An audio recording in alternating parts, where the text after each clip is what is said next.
Hi guys, this is Eric, Geography Gaming here, and today we'll be making a video.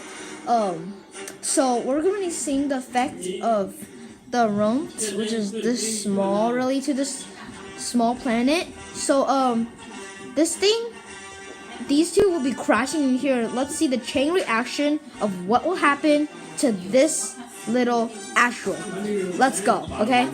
Okay, so let's go first, chain reaction, and I hope you guys don't mind because my mother and my grandpa's following. Okay. Okay, so it doesn't really have much effect. Only destroyed a little bit, like created a huge crater. And let's try this one then, shall we?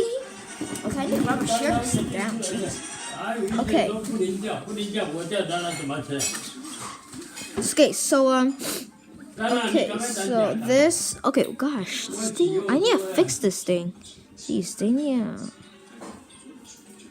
Okay, got it to stick. Okay, let's watch the chain reaction. What all happened? Let's go.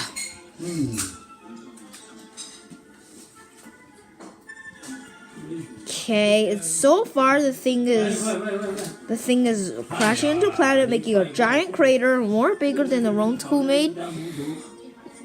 And then it's practically right now destroying the core and literally just blew this whole entire thing up. So guys, remember this, okay? When the giant snow star destroyer come, remember, okay? Always light speed this. Bye guys.